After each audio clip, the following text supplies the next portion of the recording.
से बना। सभी को सेवा जोहार। मैं भी एक नारा लगाई तो आपकी तरफ, बुराल पेंटा सेवा सेवा, बुराल पेंटा सेवा सेवा। आप सभी को दिल से सेवा जोहार। आज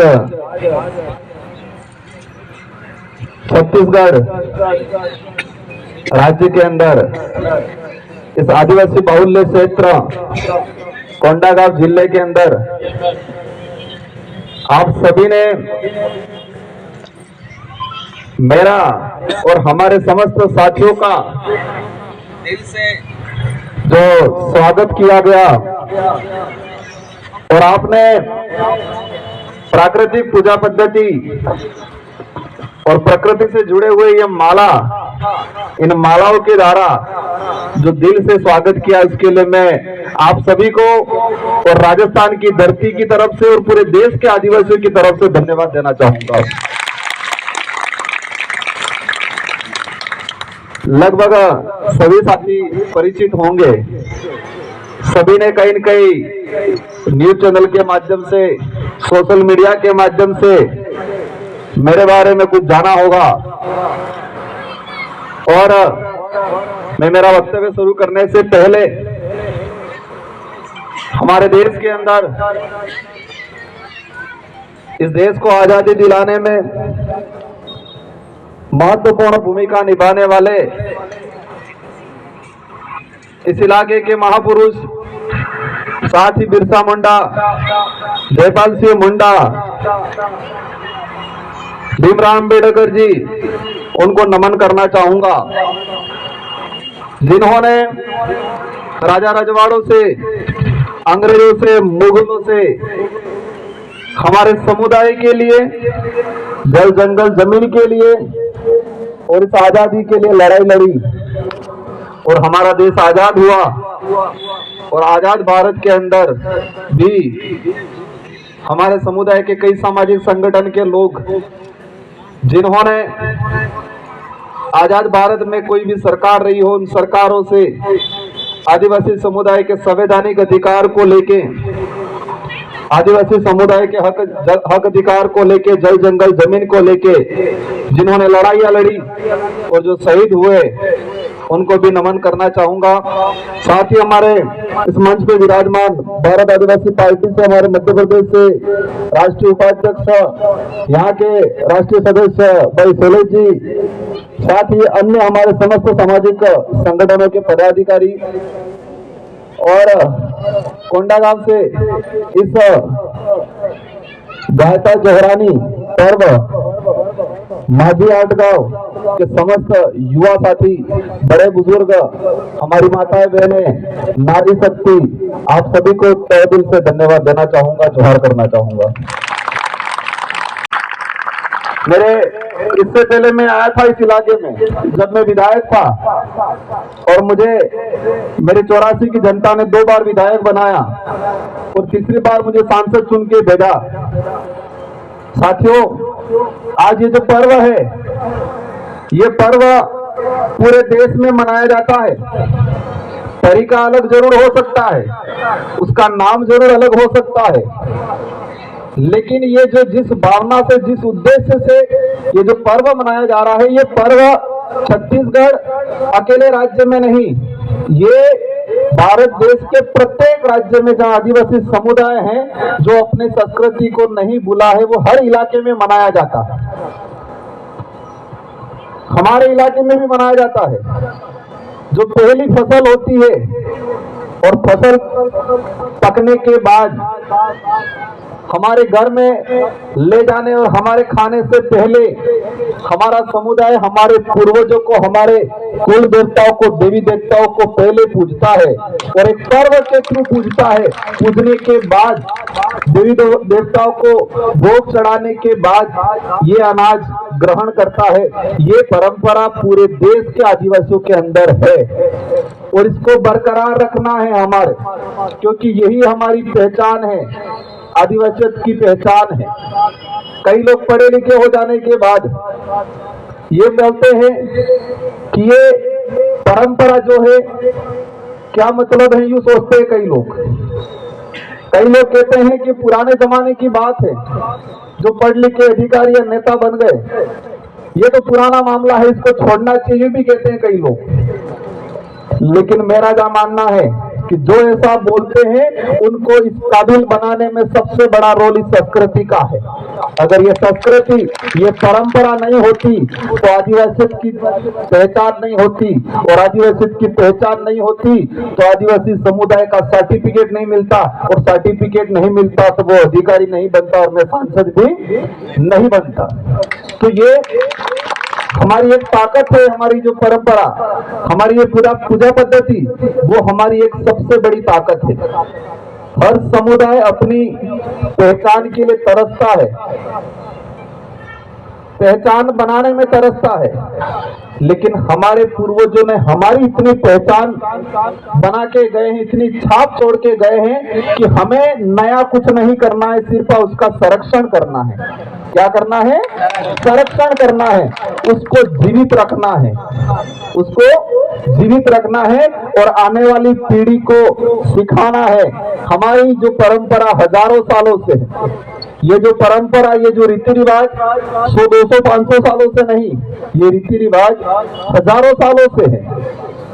जब इस देश के अंदर कोई धर्म नहीं बना था, इस देश के अंदर कोई व्यवस्था नहीं थी, उस समय से ये हमारी परंपरा जो है, तो इस परंपरा के आधार पे कल्चर किसी भी व्यक्ति के विकास में बाधक नहीं होता है, सहायक होता है। जो लोगों को, कई लोगों को लगता है कि हम पढ़ लिख गए अब आगे बढ़ गए, मेरा जो मानना है, आदिवासी समुदाय की परंपरा, रीति रिवाज, आदिवासी समुदाय का पहनावा, संस्कृति, आदिवासी समुदाय की पूजा पद्धति, आदिवासी समुदाय के प्रत्येक व्यक्ति को आगे बढ़ाने में सहायक है, न कि बाधक है। वो सहायक है, बाधक नहीं है। इसलिए साथियों, मुझे आज आने का अवसर मिला। मैं जहां तक देख रहा हूं, हमारे यहाँ पढ़ा लिखा युवा भी है, कुछ गवर्नमेंट सर्विस में होंगे साथी, हमारे बड़े बुजुर्ग भी हैं, माताएं बहनें भी हैं, और मैं पूरे देश के अंदर देख रहा हूं कि आदिवासी समुदाय हर समस्या से जूझ रहा है, हर समस्या से। ये बात अलग है, किसी को दिख रहा है, किसी को नहीं दिख रहा है। सिंपल सी चीज है, विकलांगता, जो दिव्यांगता बोलते हैं, विकलांगता, आदमी शरीर से विकलांग होता है, हाथ से या पैर से, तो हमको एहसास होता है कि विकलांग है। लेकिन इस देश के अंदर कुछ ऐसी विचारधारा हैं, जिन विचारधाराओं ने हमारे समाज के कुछ लोगों को मानसिक विकलांग बना दिया गया है। कौन सा विकलांग? मानसिक विकलांग। विकलांगता दो प्रकार की होती है। एक तो ये ऊपरी जो पहनावा या ऊपरी जो हमारा शरीर का हिस्सा है, ये हाथ है, ये नाक है, ये पैर है, इसमें कहीं क्रैक आ गया जन्मजात या एक्सीडेंट के बाद, तो एक विकलांगता होगी शरीर की विकलांगता ऊपर, और दूसरी विकलांगता अंदर की मानसिक विकलांगता। और इस देश के अंदर कुछ विचारधाराओं ने हमारे समाज के पढ़े लिखे लोगों को मानसिक रूप से विकलांग करने का काम किया है। और जो मानसिक रूप से विकलांग लोग होते हैं, जो हमारे समाज की परंपराओं को खत्म करने का काम करते हैं, मानसिक रूप से विकलांग होते हैं, जो हमारे समुदाय की पूजा पद्धति पे कलम चढ़ाने का काम करते हैं। मैं समझता हूं आप मेरी बात को समझते होंगे। तो जो मानसिक रूप से विकलांग है, उनको सख्त हमारी विचारधारा की जो दवाई है उसके माध्यम से इनका इलाज करना सख्त जरूरत है। और मुझे लगता है कि बहुत जल्दी आपके छत्तीसगढ़ के अंदर आप लोगों का साथ सहयोग मिला तो अवश्य इस समुदाय को और हमारे साथ में रहने वाला अन्य समुदाय जो हमारी तरह पिछड़ा हुआ है, सुविधाओं या अभाव में है, उन सबको साथ में लेके हर तरफ का नेतृत्व देंगे। और जो छत्तीसगढ़ के अंदर आदिवासी समुदाय का हम हाल देख रहे हैं। जो आंकड़ा, जो डाटा आ रहा है वर्तमान में, कुपोषण का डाटा बहुत तेजी से बढ़ रहा है। हमारा खून, हमारा डीएनए इतना ताकतवर है, लेकिन वर्तमान में जो धीरे धीरे जो आंकड़ा आ रहा है, जो बच्चे हो रहे हैं वो कुपोषण के शिकार ज्यादा हैं। कुपोषण के शिकार ज्यादा है मतलब कमजोर हैं, जमीन विस्थापित हो रहे हैं हमारे लोग। रिजर्वेशन आरक्षण का जो प्रावधान है संवैधानिक शेड्यूल 5 और शेड्यूल 6 के आधार पे, वो धरातल पे लागू नहीं हो पा रहा है। आदिवासी समुदाय की पहचान पे कलम चढ़ाने का काम हो रहा है। कई प्रकार की समस्या है, इन सारी समस्याओं को हम छानबीन करके इनके समाधान की लड़ाई कैसे लड़नी है उस पे काम करेंगे आने वाले समय में आप सबके साथ सहयोग से। आप सब विचार कर रहे होंगे, सांसद छत्तीसगढ़ में भी आपके 11 सांसद हैं, 11 हैं और पूरे देश के अंदर आदिवासी समुदाय से भी लगभग 47 से ऊपर सांसद हैं। 50 के आसपास सांसद आदिवासी समुदाय से हैं, 47 आसपास तो रिजर्व हैं और इसके अलावा ओपन सीट से भी कई सांसद आदिवासी के जीत के गए हैं। लेकिन दुर्भाग्य है, मैं हालांकि ज्यादा नहीं कहना चाहूंगा इस विषय पे, लेकिन वास्तविक जो समस्या के लिए हमें लड़ना चाहिए वो नहीं लड़ पा रहे हैं।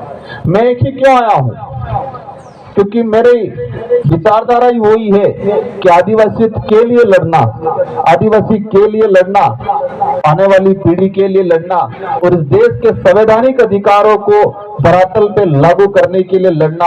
और हमारी जो लड़ाई है वही है कि जो इस देश का मालिक है वो मालिक आज विभिन्न समस्याओं से जूझ रहा है, तो उस मालिक के लिए संवैधानिक जो प्रावधान संविधान में निहित है उसको धरातल पे लागू करना है।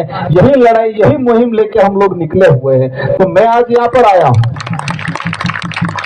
वर्तमान में एक सांसद के रूप में हूँ, लेकिन मुझे सांसद कम समझते हुए इस समुदाय का बेटा जरूर समझे ज्यादा, आपका भाई समझना है और आपको कंधे से कंधा मिला के साथ देना है।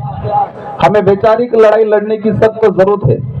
हम अभी तो जी रहे हैं, बढ़िया जी रहे हैं, लेकिन हम आने वाली पीढ़ी को क्या देके जा रहे हैं, आने वाली पीढ़ी के लिए क्या करके जा रहे हैं, और आने वाले समय के लिए जो कुटाराघात जो वर्तमान में किया जा रहा है जिसका परिणाम आने वाले 20-30 साल बाद होगा, उसके लिए हम क्या कर रहे हैं, उस पर सोचने की सख्त जरूरत है।